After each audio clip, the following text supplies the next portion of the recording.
दोस्तों आज की वीडियो में हम बात करेंगे पाकिस्तान और अफगानिस्तान के बीच बिगड़ते रिश्तों के बारे में।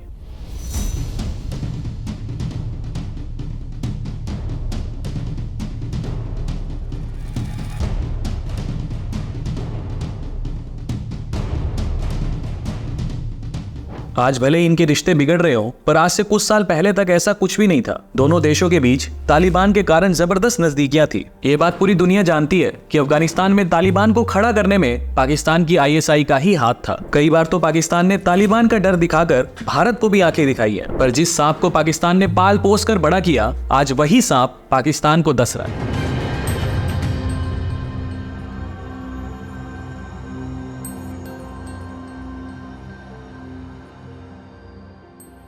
आज दोनों देशों के बीच नेगेटिव बयानबाजियां हो रही हैं और दोनों देशों की सीमाएं आज एक दूसरे के आमने सामने खड़ी हैं बॉर्डर पर, और एक युद्ध जैसी स्थिति का माहौल बना हुआ है। अगस्त 2021 में तालिबान ने लंबे समय के बाद अफगानिस्तान में वापसी की, लेकिन इस बार पाकिस्तान और अफगानिस्तान के बीच नजदीकियां नहीं, दुश्मनी दिख रही है। जब से तालिबान ने अफगानिस्तान में तख्ता पलट करके अपना राज जमाया है, तब से ही मीडिया की एक सुर्खियां बनी हुई है पाकिस्तान और अफगानिस्तान का विवाद। काबुल अफगानिस्तान की राजधानी पर तालिबानियों का कब्जा हो चुका है।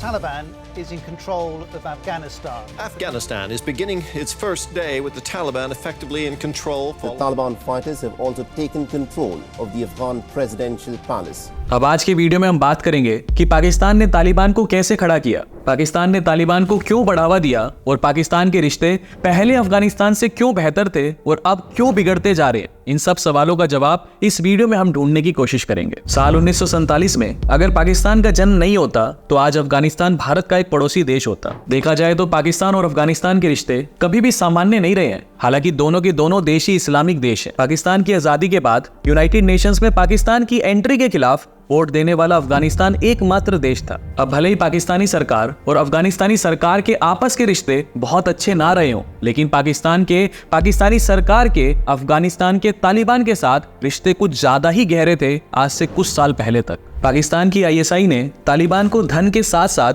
हथियार और आतंक की ट्रेनिंग भी दी, जो कि कई सालों तक चलती रही। अब सवाल एक ये भी आता है कि तालिबान का आखिर मतलब क्या होता है। तालिबान एक पश्तो शब्द है जो अफगानिस्तान और पाकिस्तान के करीब वाले दोनों देशों में बोली जाती है। पश्तो भाषा में तालिबान का मतलब होता है छात्र, यानी स्टूडेंट। ऐसे छात्र जो कट्टरपंथ की विचारधारा पर पूरा विश्वास रखते हैं। आइए जानते हैं कि तालिबान का अस्तित्व कैसे हुआ और पाकिस्तान ने उसका सपोर्ट कैसे किया। अफगानिस्तान में दिसंबर 1979 से फरवरी 1989 तक सोवियत संघ यानी USSR, जो अब रशिया है, उसके और अफगानिस्तान के मुजाहिदीन के बीच युद्ध हुआ था। In their war of the roads, the Mujahideen destroyed thousands of trucks along this vital supply route, causing severe. ये जंग सोवियत संघ ने अफगानिस्तान की तरफ से लड़ रहे मुजाहिदीन से लड़ी थी। मुजाहिदीन अफगानिस्तान में चल रही कम्युनिस्ट सरकार का तख्ता पलट करना चाहते थे, पर इस कम्युनिस्ट गवर्नमेंट को सोवियत संघ का सपोर्ट मिला हुआ था। पर जैसे अफगानिस्तान की कम्युनिस्ट सरकार को सोवियत संघ का सपोर्ट था, ठीक वैसे ही मुजाहिदीन को अमेरिका और पाकिस्तान का फुल सपोर्ट था। इसका सीधा सीधा कारण अमेरिका और USSR यानी सोवियत संघ के बीच चली आ रही बरसों पुरानी तनातनी थी। अमेरिका और पाकिस्तान ने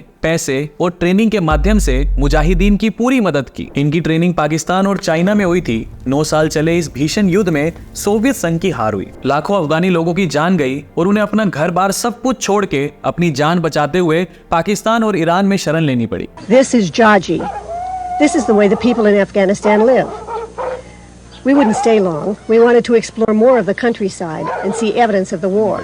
15 फरवरी 1989 में सोवियत संघ की आखिरी टुकड़ी अफगानिस्तान से निकल गई। सोवियत संघ की सेना के जाने के बाद 1990 में अफगानिस्तान में एक और आतंकवादी संगठन ने अपने पैर उठाना शुरू कर दिया। इस संगठन का नाम था तालिबान। कह सकते हैं कि तालिबान आतंकवादी संगठन का एक बड़ा हुआ और मिला जुला संगठन था। सोवियत संघ की सेना के जाने के बाद अफगानिस्तान में गृह युद्ध यानी मुजाहिदीन से सिविल वॉर चलता रहा। उसके 3 साल बाद यानी 1992 में अफगान मुजाहिदीन ने अफगानिस्तान के राष्ट्रपति नजीबुल्लाह को बेदखल कर दिया और बुरहानुद्दीन रब्बानी को राष्ट्रपति बना दिया। लेकिन बाद में तालिबान ने दूसरे आतंकवादी संगठनों के साथ हाथ मिलाकर, जिसमें अफगान मुजाहिदीन भी शामिल था, पूरे अफगानिस्तान पर कब्जा कर लिया और आखिर में एक्स प्रेसिडेंट नजीबुल्लाह के सर पर सरेआम गोली मारकर खंबे पर लटका दिया गया, ताकि अफगानिस्तान के लोगों के दिलों में तालिबान को लेकर एक दहशत पैदा हो जाए। अब अफगानिस्तान में तालिबान और ज्यादा मजबूत हो चुका था, क्योंकि इस ग्रुप में कई छोटे बड़े आतंकवादी संगठन जैसे मुजाहिदीन भी शामिल हो चुके थे। यही तालिबान आगे चलकर आतंक का दूसरा नाम बनने वाला था। आइए जानते हैं कि तालिबान में लोग शामिल कैसे होते हैं। तालिबान की मेंबरशिप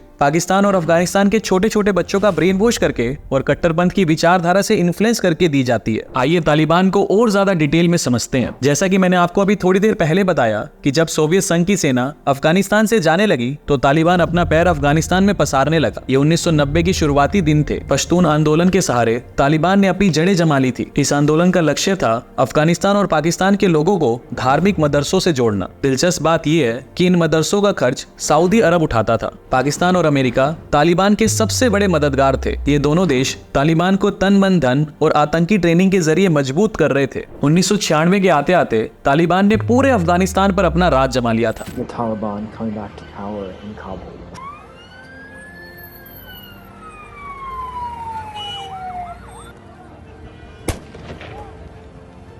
1996 से 2001 तक अफगानिस्तान में तालिबानी सरकार के दौरान मुल्ला उमर अफगानिस्तान का सबसे बड़ा धार्मिक नेता बन चुका था। मुल्ला उमर ने खुद को हेड ऑफ सुप्रीम काउंसिल घोषित कर रखा था। इसके अलावा तालिबान को मान्यता भी मिली हुई थी। सिर्फ 3 देशों ने तालिबानी सरकार को मान्यता दे रखी थी। ये देश थे पाकिस्तान, सऊदी अरब और यूएई। सब कुछ ठीक चल रहा था, पर अचानक अफगानिस्तान के ही एक आतंकवादी संगठन अलकायदा ने अमेरिका के वर्ल्ड ट्रेड सेंटर पर हमला कर दिया, जिसमें 3000 लोगों की जान चली गई थी। 3,000 people who were murdered 2 decades ago will get to observe as proceedings continue. उसके बाद अमेरिकी राष्ट्रपति जॉर्ज बुश ने अलकायदा को अपना नंबर 1 दुश्मन घोषित कर दिया था। बस इसके बाद ही अलकायदा, तालिबान और दूसरे अफगानी आतंकवादी संगठनों के बुरे दिन शुरू हो गए। Understood to have been killed, as well as 5 of the attackers. The US said all of its personnel was safe. America ने अफगानिस्तान पर हमला कर दिया और सभी आतंकवादी संगठनों को मौत के घाट उतारना शुरू कर दिया। कई बार अमेरिका ने अफगानिस्तान पर मिसाइल दागने के लिए पाकिस्तान की जमीन का इस्तेमाल किया। पाकिस्तान लाचार था और एक बार भी अमेरिका को अपनी जमीन का इस्तेमाल अफगानिस्तान के खिलाफ करने के लिए अमेरिका को ना नहीं बोल पाया, क्योंकि पाकिस्तान अमेरिका से आतंकवादी संगठनों से लड़ने के नाम पर भरपूर डॉलर ऐंठ रहा था। पाकिस्तान को अमेरिकी कार्रवाई से अंदर ही अंदर दर्द तो हो रहा था, लेकिन एक बार भी वो अमेरिका को ना नहीं बोल पाया, क्योंकि शुरू से पाकिस्तान अफगानिस्तान के तालिबान के साथ कंधे से कंधा मिलाकर खड़ा था। पाकिस्तान ने ही तालिबान को पाल पोस कर बड़ा किया था, लेकिन अमेरिका के सामने उसकी बोलती बंद थी। उधर तालिबान भी पाकिस्तान के इस बदले रुख से नाराज हो रहा था। अब तालिबान के सामने अमेरिका का अफगानिस्तान से वापस जाने का इंतजार करने के अलावा कोई दूसरा ऑप्शन नहीं बचा था। 2001 के अमेरिकी हमलों के बाद तालिबान की गतिविधियां तकरीबन बंद हो चुकी थी। आतंकवादी पाकिस्तान और दूसरे पड़ोसी देशों में जान बचाने के लिए दुम दबाकर भागने लगे थे। अमेरिका ने अलकायदा और तालिबानी आतंकवादियों को ढूंढ ढूंढ कर चुन चुन कर मारना शुरू कर दिया। 10 साल चले इस अमेरिकी ऑपरेशन ने आतंकवादियों का जीना मुश्किल कर दिया था, पर अमेरिका को इससे भी चैन नहीं मिल रहा था, क्योंकि उसका सबसे बड़ा दुश्मन और वर्ल्ड ट्रेड सेंटर का मास्टरमाइंड ओसामा बिन लादेन अभी जिंदा था। अमेरिका के कलेजे को ठंडक तो तभी मिलती जब वो ओसामा बिन लादेन की लाश देखता। 10 साल बाद ही सही, लेकिन वो दिन भी आ गया। अमेरिका को सितंबर 2010 में एक दिन खबर मिली कि ओसामा बिन लादेन पाकिस्तान के एबोटाबाद में छुपा हुआ है। अमेरिका ने ओसामा बिन लादेन को मारने के लिए नेपच्यून स्पीयर नाम के ऑपरेशन की शुरुआत की। ये ऑपरेशन पाकिस्तान में अंजाम दिया जा रहा था, लेकिन पाकिस्तान की इसको कानो कान खबर भी नहीं थी। अमेरिका भले ही पाकिस्तान को एंटी टेरर फंडिंग के रूप में ढेरों डॉलर दे रहा था, लेकिन उसका विश्वास पाकिस्तान से अब बिल्कुल खत्म हो चुका था। ओसामा बिन लादेन को मारने के लिए 2 मई 2011 को सूरज निकलने से पहले ही यूनाइटेड स्टेट्स नेवी की सील टीम 6 की खतरनाक यूनिट के 12 कमांडोज ने 2 ब्लैक हॉक हेलीकॉप्टर से अफगानिस्तान से उड़ान भरी। उसी अफगानिस्तान से जिसे कभी ओसामा बिन लादेन का गढ़ माना जाता था। अफगानिस्तान से करीब 190 किलोमीटर दूर पाकिस्तान के एबोटाबाद शहर में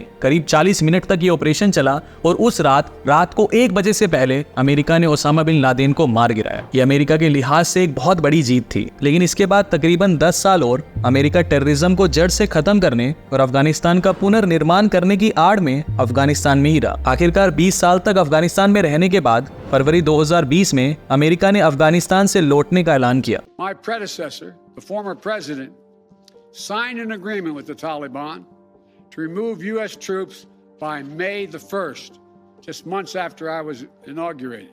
अफगानिस्तान में टेररिज्म के खिलाफ इस लड़ाई में अमेरिका ने $2 ट्रिलियन यानी $2 लाख करोड़ से भी ज्यादा का खर्चा किया। वहीं 2400 अमेरिकी सैनिक 700 अन्य देशों के सैनिक और 60,000 अफगानी सैनिक समेत 1 लाख अफगानी नागरिक भी अमेरिका और तालिबान की इस लड़ाई में मारे गए। लेकिन 2021 में पूरी तरह से अमेरिकी सैनिकों के जाने के बाद अफगानिस्तान में एक बार फिर तालिबान पैर पसारने लगा और जिसका अंदेशा था वही हुआ। अगस्त 2021 में तालिबान ने काबुल पर कब्जा कर लिया और उस समय के अफगानिस्तान के राष्ट्रपति अशरफ गनी को देश छोड़कर भागना पड़ा। 2001 के बाद अब साल 2021 में एक बार फिर से अफगानिस्तान में तालिबान की वापसी हो गई।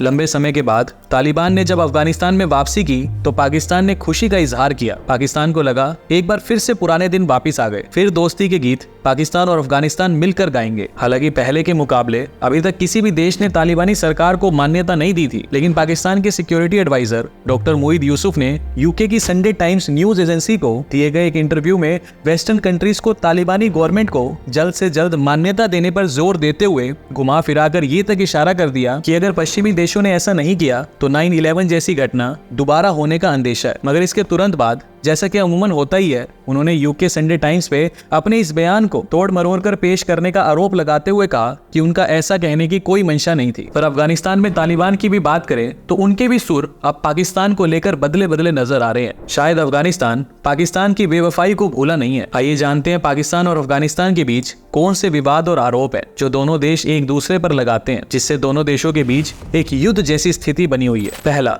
अल-कायदा नेता आयमन अल जाफरी की मौत। तालिबान हमेशा पाकिस्तान से इस बात को लेकर नाराज रहता है कि हमेशा पाकिस्तान अमेरिका को अपनी धरती का इस्तेमाल करने देता है अफगानिस्तान में आतंकी संगठनों पर हमला करने के लिए, और इसके बदले पाकिस्तान अमेरिका से अरबों डॉलर ऐंठता है। अमेरिका के एक ऐसे ही ड्रोन हमले में पिछले साल अल-कायदा नेता की मौत हो गई थी। इस मौत के बाद तालिबान ने खुलकर पाकिस्तान के लिए अपनी नाराजगी दिखाई थी। दूसरा, पाकिस्तान के तालिबान पर आरोप। एक रिपोर्ट के अनुसार 14 सितंबर 2022 को पाकिस्तान ने तालिबान पर जैश ए मोहम्मद के चीफ और अमेरिका द्वारा ब्लैक लिस्टेड आतंकवादियों में शुमार मसूद अजहर को पनाह देने का आरोप लगाया था। 23 सितंबर 2022 को यूनाइटेड नेशंस जनरल असेंबली में पाकिस्तान के प्रधानमंत्री शहबाज शरीफ ने कहा, अफगानिस्तान में बहुत से आतंकवादी कैंप चल रहे हैं और मैं इससे बहुत ज्यादा चिंतित हूँ। शहबाज शरीफ ने उन आतंकवादी संगठनों के नाम भी गिनाए, Tehrik Taliban, al Qaeda, East Turkistan Islamic Movement और इस्लामिक मूवमेंट ऑफ उज्बेकिस्तान का खास तौर पर नाम लिया गया, जबकि तालिबान ने इन सभी आरोपों से इनकार कर दिया। तीसरा, सीमा विवाद। अफगानिस्तान की सरकार शुरू से ही पाकिस्तान और अफगानिस्तान के बॉर्डर के कई इलाकों को अपना बताती है। अब तालिबान भी उसी रास्ते पर ही चल रहा है। तालिबान का सबसे कंट्रोवर्शियल बॉर्डर एरिया है दुरंत लाइन। पाकिस्तान उस पर अपना अधिकार जता रहा है। तालिबान कहता है कि अंग्रेजों ने इसका बंटवारा किया था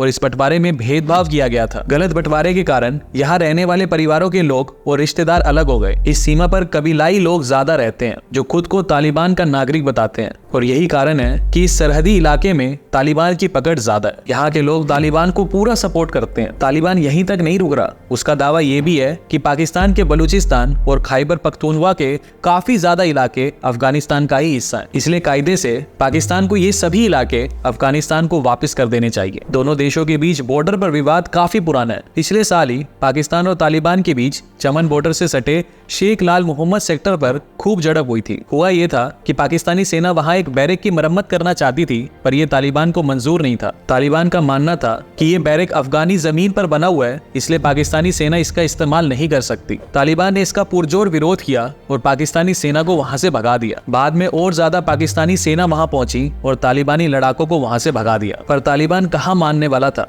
उन्होंने पाकिस्तानी सेना पर फायरिंग शुरू कर दी। पाकिस्तानी सेना को बैरक को छोड़कर अपनी सीमा रेखा के अंदर भागना पड़ा। तालिबानी लड़ाकों ने पाकिस्तानी सीमा रेखा के अंदर आकर भी फायरिंग की, और दुखद बात ये हुई कि इस फायरिंग में कई आम नागरिकों को भी गोलियां लगी।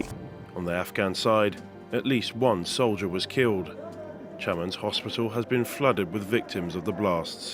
तहरीके तालिबान एक पाकिस्तानी आतंकवादी संगठन है। इस आतंकवादी संगठन की पाकिस्तान और अफगानिस्तान दोनों देशों में मजबूत पकड़ है। एक्सपर्ट्स का कहना है कि इस आतंकवादी संगठन को भारत में आतंक फैलाने के लिए पाकिस्तानी आर्मी ने खुद ट्रेनिंग दी थी, लेकिन अब दाव उल्टा पड़ गया है। तहरीके तालिबान ने पाकिस्तान की नाक में दम किया हुआ है। यह आतंकवादी संगठन पाकिस्तान के बॉर्डर सिक्योरिटी फोर्स पर हमेशा हमला करने की ताक में रहता है। न सिर्फ पाकिस्तानी आर्मी, बल्कि ये अपनी शक्ति का एहसास दिलाने के लिए पाकिस्तान की आम भोली भाली जनता पर भी आतंकी हमले करता रहता है। 2022 में इसने अलग अलग घटनाओं में 179 लोगों की जान ले ली थी। जनवरी 2023 में तहरीके तालिबान ने पेशावर की एक मस्जिद में हमला करके 100 से ज्यादा नमाजियों की हत्या कर दी। and it was also effective. The authorities say more than 170 sustained injuries. अभी कुछ ही दिनों पहले खैबर पख्तूनख्वा में पाकिस्तानी आर्मी के काफिले पर हमला किया गया, जिसमें 10 से ज्यादा पाकिस्तानी सैनिकों की जान चली गई थी। ये संगठन अफगानिस्तान के तालिबान को अपना आइडल मानता है और अफगानिस्तान का तालिबान भी इसे खूब सपोर्ट करता है। पाकिस्तान अफगानिस्तान बॉर्डर पर इनके आतंकवादी कैंप चलते हैं। जब से तालिबान की अफगानिस्तान में वापसी हुई है, ये और भी ज्यादा एक्टिव हो चुके हैं। तहरीके तालिबान के कारण पाकिस्तान और अफगानिस्तान के रिश्ते दिन प्रतिदिन खराब होते जा रहे हैं। कुछ महीने पहले पाकिस्तान के होम मिनिस्टर ने तहरीके तालिबान को चेतावनी देते हुए कहा था कि तालिबान अपनी धरती से आतंकवादी ठिकानों को खत्म करे और आतंकवादियों को पाकिस्तान के हवाले करे, नहीं तो पाकिस्तान अफगानिस्तान में तहरीके तालिबान के ठिकानों पर हमला करेगा। इसके बाद तालिबान के स्पोक्स पर्सन ने जवाब दिया कि एक देश को दूसरे देश के खिलाफ बोलते वक्त सोच समझकर बोलना चाहिए, ताकि दोनों देशों के बीच गरिमा बरकरार रहे। पाकिस्तान भी जानता है तहरीके तालिबान को अफगानिस्तान तालिबान पनाह दिए हुए, तो पाकिस्तान और अफगानिस्तान के अभी रिश्ते बिल्कुल भी नॉर्मल नहीं है और निकट भविष्य में रिश्ते अच्छे होते भी नहीं दिख रहे हैं, जिसका जिम्मेवार खुद पाकिस्तान ही है। खैर, आज का हमारा ये वीडियो यहीं खत्म होता है। अगर आपको ये वीडियो जरा सा भी इंफॉर्मेटिव लगा तो प्लीज इस वीडियो को लाइक और चैनल को सब्सक्राइब जरूर करना। मिलते हैं आपसे अगली वीडियो में, तब तक के लिए जय हिंद।